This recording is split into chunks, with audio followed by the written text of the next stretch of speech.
ছাত্ৰ ছাত্ৰীসকল আজি ক্লাছ 10ৰ 6 নম্বৰ অধ্যায়ৰ জীৱন প্ৰক্ৰিয়া বিজ্ঞানৰ কিতাপৰ জীৱন প্ৰক্ৰিয়া নামৰ যিটো তোমালোকৰ পাঠ আছে সেই পাঠটোৰ পৰপোষিত পুষ্টি নামৰ অংশখিনি আজি মই এই ভিডিঅ'টোত বৰ্ণনা কৰিম। এতিয়া ইয়াৰ আগতে তোমালোকক মই স্বপোষিত পৰিপুষ্টিৰ কথা আলোচনা কৰিছিলোঁ।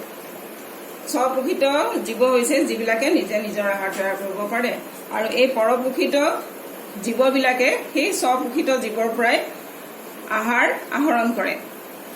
স্বপোষিত জীৱ বুলি ক'লে প্ৰধানকৈ আমি উদ্ভিদকে বুজো আৰু সেই উদ্ভিদৰ পৰাই বাকী আন জীৱবিলাকে আহাৰ আহৰণ কৰে আৰু সিহঁতৰ পুষ্টিটোক কোৱা হয় পৰপোষিত পুষ্টি। এতিয়া সকলোবিলাক জীৱই আহাৰ আহৰণ কৰা পদ্ধতিবিলাক বেলেগ বেলেগ হোৱাৰ কাৰণে সিহঁতৰ পৰিপুষ্টিটো বেলেগ বেলেগ ধৰণৰ হয়। যেনে ধৰা একোষী জীৱবিলাকৰ পৰিপুষ্টিৰ কাৰণে সিহঁতৰ এটা কোষেই আছে, সেই কোষটোৰ দ্বাৰাই সিহঁতে গোটেইখিনি জীৱৰ বা জীৱন প্ৰক্ৰিয়াৰ গোটেইখিনি কামেই সিহঁতে কৰিব লাগে আৰু তাৰ কাৰণে সিহঁতে কি কৰে, দেহৰ বাহিৰত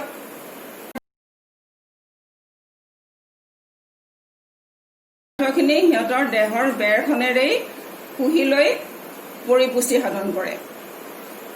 তেনেকুৱাকে এমিবা আছে বা একোষী জীৱৰ ভিতৰত পেৰামেচিয়াম এইবিলাক আছে আৰু বহুত ধৰণৰ আছে। কিন্তু যিবিলাক বহুকোষী জীৱ বা উচ্চ স্তৰৰ জীৱ, সেই জীৱবিলাকৰ দেহৰ ভিতৰত এটা পাচন তন্ত্ৰ থাকে। সেই পাচন তন্ত্ৰৰ সহায়ত সিহঁতে আহাৰ পাচন কৰে আৰু পাচন কৰাৰ পিছত সেই পাচন হোৱা আহাৰৰ পৰাই সিহঁতে পৰিপুষ্টি লাভ কৰে। এতিয়া চোৱা, জীৱই পুষ্টি কেনেকৈ আহৰণ কৰে। এতিয়া ইয়াত মই একোষী জীৱৰ কথা প্ৰথমতে কওঁ। একোষী জীৱ এবিধ হৈছে এমিবা। এতিয়া এমিবাৰ পৰিপুষ্টিৰ কথাখিনি মই কৈ দিছোঁ। চোৱা, এমিবা কি কৰে, এনেকুৱা এটা কোষেৰে গঠিত। এমিবা হৈছে এটা কোষেৰে গঠিত। ইয়াৰ মাত্ৰ কোষ কেন্দ্ৰটো থাকে আৰু বাহিৰৰ কোষ পৰখিনি থাকে আৰু কোষ আৱৰণখন থাকে। যেতিয়া সিহঁতে সিহঁতৰ সন্মুখত এটা খাদ্য বস্তু যেতিয়া আহে, তেতিয়া সিহঁতৰ এই বাহিৰৰ বেৰখন এনেকে দীঘলীয়া হৈ দুইফালে বাঢ়ি আহে। এই অংশখিনিক কোৱা হয় কুদপদ। খাদ্য বস্তু সিহঁতৰ ওচৰলৈকে আহিলে সিহঁতৰ দেহৰ আৱৰণখন বঢ়াই দিব পাৰে। বঢ়াই দিলে এই বঢ়াই দিয়া অংশখিনিক কুদপাদ বুলি কোৱা হয় আৰু এই কুদপাদৰ ভিতৰতে এই আহাৰখিনি ভিতৰলৈকে সোমাই ল'ব পৰাৰ নিচিনাকে বঢ়াই লয়। তাৰপিছত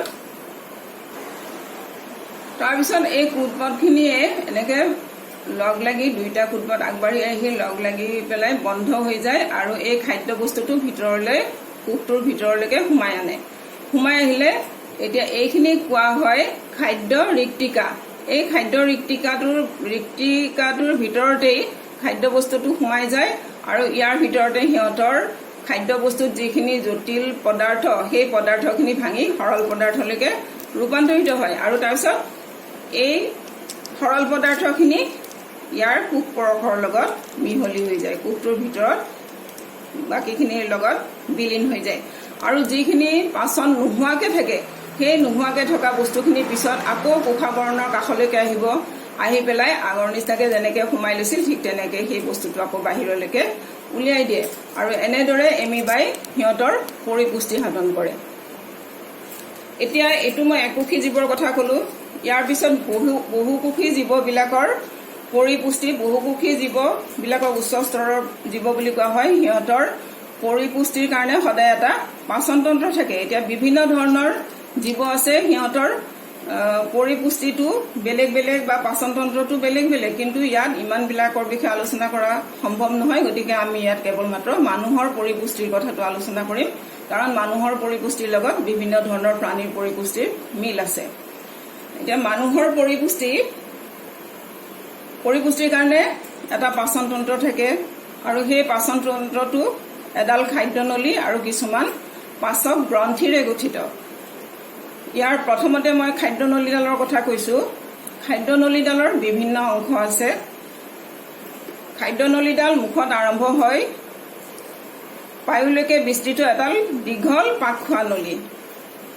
এই নলীডালৰ প্ৰথম অংশখিনি হৈছে মুখ, মুখৰ পিছত এইডাল দীঘল নলী, এইডালৰ নাম হৈছে গ্ৰাস নলী। এই গ্ৰাস নলীডাল আহি এইটো পাকস্থলী।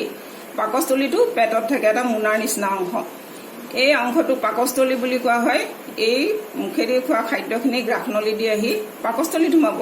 তাৰপিছত পাকস্থলীৰ পিছত এই পিছৰ অংশখিনি এডাল বহুত দীঘল, এডাল 7 মিটাৰমান দীঘল এডাল পাক খোৱা নলী পেটৰ ভিতৰতে থাকে, মেৰ খাই পাক খাই থাকে।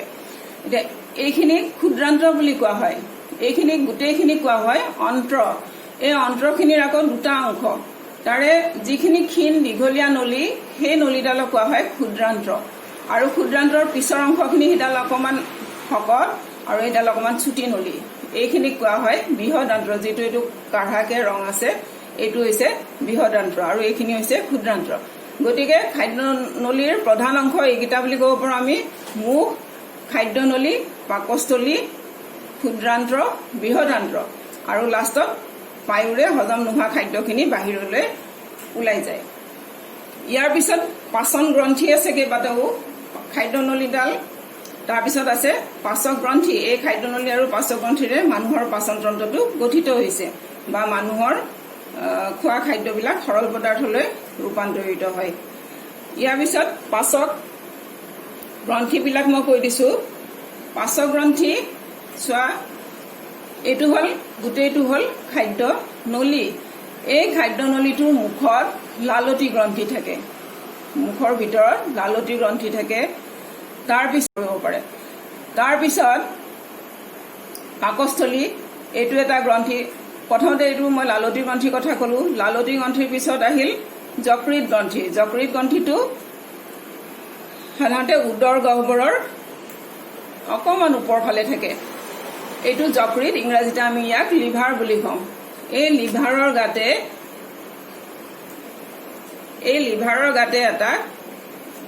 এইটো এটা সৰু মোনাৰ নিচিনা এটা অংশ থাকে, এইটো কোৱা হয় পিত্তস্থলী।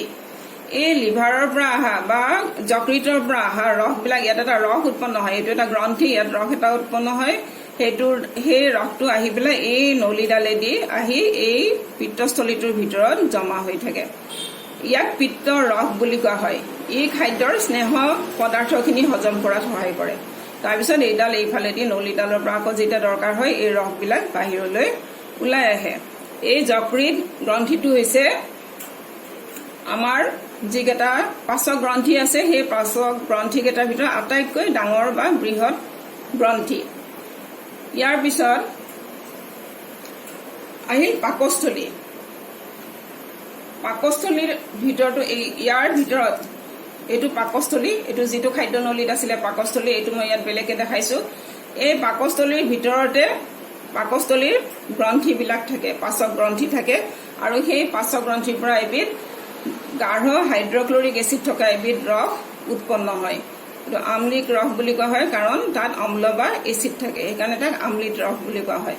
এই আমলিক ৰসে আমাৰ আহাৰৰ কিছুমান অংশ যেনে প্ৰটিনখিনি বিশেষকৈ হজম কৰাত সহায় কৰে। এইটো এটা পাচক গ্ৰন্থি। তাৰপিছত এইটো যিটো অগ্নাশয় আছে, সেই অগ্নাশয় ইও এটা গ্ৰন্থি। অগ্নাশয় এইটো পাকস্থলী আৰু এই ক্ষুদ্ৰান্তৰ মাজত থাকে। এইটো পাকস্থলী আৰু এই মাজত এইটো অগ্নাশয়। এইটো মই ইয়াত ডাঙৰকৈ দেখাইছোঁ। এইটো অগ্নাশয়। অগ্নাশয়ৰ যিটো অগ্নাশয় গ্ৰন্থিৰ পৰা ই উৎপন্ন হয় অগ্নাশয় ৰস হয়। সি এটা পাচক ৰস। ই অগ্নাশয় ৰস উৎপন্ন কৰে। সেই ৰসটো আহি এইটো পিত্তস্থলীৰ পৰা যিটো পিত্তৰস ওলাব আৰু অগ্নাশয়ৰ পৰা ওলোৱা ৰসটো, অগ্নাশয় ৰসটো দুইটা লগ হৈ পেলাই ক্ষুদ্ৰান্তত এইখিনি হজম কৰে। খাদ্য স্নেহ পদাৰ্থ বা আমাৰ যিবিলাক চৰ্বি থাকে সেইবিলাক হজম কৰাত সহায় কৰে। আৰু তাৰপিছত আৰু এটা গ্ৰন্থি আছে, সেইটো থাকে ক্ষুদ্ৰান্তত।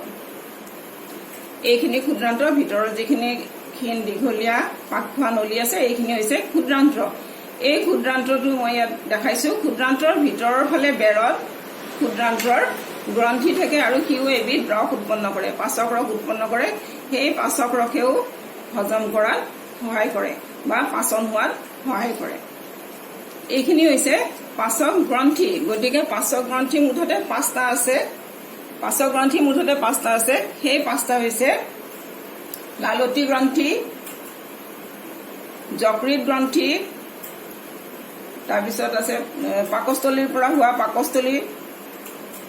পাকস্থলী গ্ৰন্থি আছে, অগ্নাশয় গ্ৰন্থি আছে আৰু ক্ষুদ্ৰান্ত্ৰ গ্ৰন্থি। এই পাঁচটা হৈছে পাচক গ্ৰন্থি। তাৰপিছত এতিয়া মই যিহেতু মই পাচনৰ কথা কৈছো, গতিকে মই আহাৰৰ কথা অকণমান কৈ লওঁ তোমালোকক। আমি যিবোৰ আহাৰ খাওঁ সেইবিলাক আমি পৰিৱেশৰ পৰাই পাওঁ, আৰু সেই আহাৰবিলাকৰ উপাদান 6টা, প্ৰধান উপাদান হৈছে 6টা। এটা হৈছে শ্বেতসাৰ, তাৰপিছত প্ৰটিন আৰু স্নেহ পদাৰ্থ। তাৰমানে আমি যিবোৰ আমি আহাৰ খাওঁ সেই আহাৰৰ পৰা আমি শ্বেতসাৰ পাওঁ, প্ৰটিন পাওঁ আৰু স্নেহ পদাৰ্থ পাওঁ।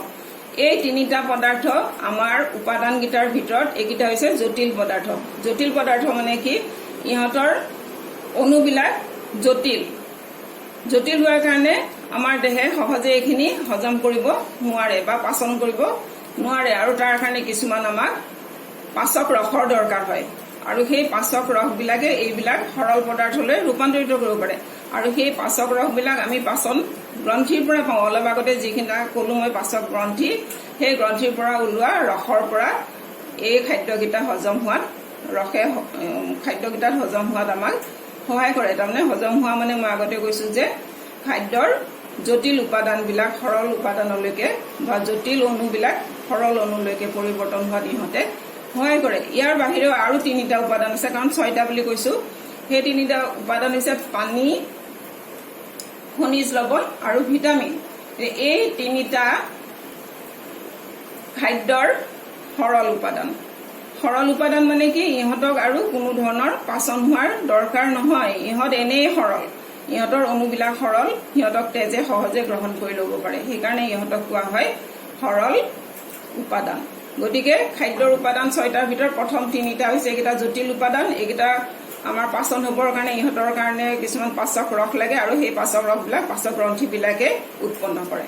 আৰু বাকী এই 3টা পানী, খনিজ লৱণ আৰু ভিটামিন, এইকেইটা সৰল পদাৰ্থ, নিজেই সৰল, গতিকে সিহঁতে এনেই পানীৰ লগত মিহলি হ'ব, সিহঁতৰ আৰু কোনো ধৰণৰ পাচন হ'বৰ দৰকাৰ নহয়। ইয়াৰ পিছত এতিয়া মই গোটেই মানুহৰ পাচন প্ৰক্ৰিয়াটোৰ কথা বৰ্ণনা কৰিম। পাচন প্ৰক্ৰিয়াৰ মই আগতে তোমালোকক ক'লো, খাদ্য নলী আৰু পাচন গ্ৰন্থিৰ দ্বাৰা গঠিত। এইটো গোটেইটো আমাৰ পাচন তন্ত্ৰ। এই পাচন তন্ত্ৰটোত কি হয়? প্ৰথমতে আমি যেতিয়া মুখেৰে আহাৰখিনি খাম, তেতিয়া আমাৰ মুখ গহ্বৰৰ ভিতৰত সোমোৱাৰ পিছত মুখ গহ্বৰৰ দাঁতে সেইখিনি চুবাই সৰু কৰে। তাৰ লগতে আমাৰ যিখিনি লালতী গ্ৰন্থি আছে, লালতী গ্ৰন্থিৰ পৰা ওলোৱা ৰসে, সেইটো এমাইলেজে কি কৰে? এইখিনি আমাৰ খাদ্যত থকা যিখিনি শ্বেতসাৰ আছে, সেই শ্বেতসাৰখিনি ভাঙি গ্লুক'জত পৰিণত কৰে বা শৰ্কৰালৈকে ৰূপান্তৰ কৰে। গোটেইখিনি কৰিব নোৱাৰিলেও বেছি পৰিমাণে সিহঁতে হজম কৰিব পাৰে। তাৰপিছত তাৰ বাহিৰেও এই মুখৰ ভিতৰত এবিধ মিউচিন নামৰ এবিধ বিজলুৱা পদাৰ্থ থাকে। সেই বিজলুৱা পদাৰ্থই আমাৰ খাদ্য দ্ৰব্যখিনি পিছল কৰি গিলি দিয়াত সহায় কৰে।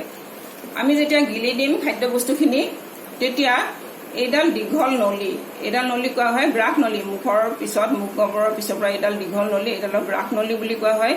এই গ্ৰাস নলীডাল আহি পাকস্থলীত লগ লাগিছে। এতিয়া আমি গিলি দিলে সেই খোৱা বস্তুখিনি আহি পাকস্থলীত সোমাব। পাকস্থলীত সোমালে পাকস্থলীৰ ভিতৰত পাচক গ্ৰন্থি আছে। সেই পাচক গ্ৰন্থিয়ে এবিধ ৰস উৎপন্ন কৰে, আৰু সেই ৰসটো খাদ্য বস্তুৰ লগত মিহলি হয়। এইটো পেপচিন বুলি কোৱা হয়। এই পেপচিনে আমি খোৱা আহাৰৰ প্ৰটিন অংশ ভাঙি পেলায়। তাৰপিছত পাকস্থলীৰ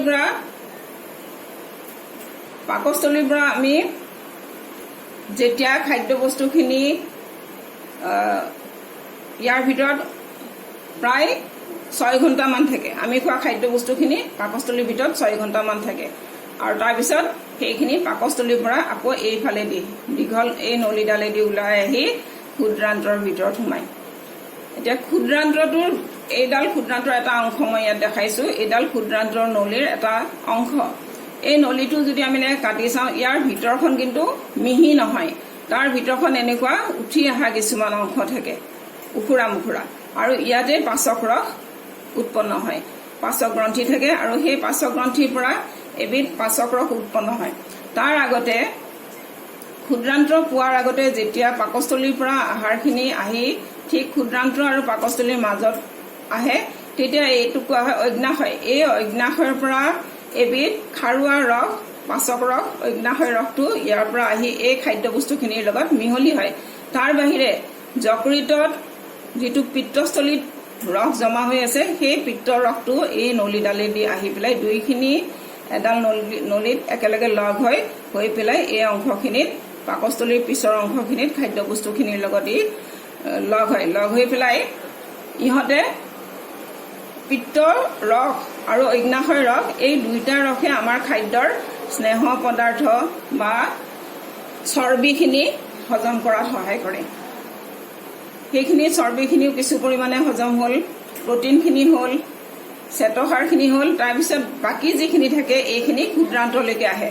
ক্ষুদ্ৰান্তৰ ভিতৰ ফালে পাচক গ্ৰন্থি আছে আৰু সেই পাচক গ্ৰন্থিৰ পৰা অন্তৰৰস উৎপন্ন হয়। সেই অন্তৰৰসে এইখিনি গোটেইখিনিকে অন্ত্ৰ বুলি কয়, ক্ষুদ্ৰান্ত আৰু বৃহদান্ত দুইখিনিকে অন্ত্ৰ বুলি কোৱা হয়।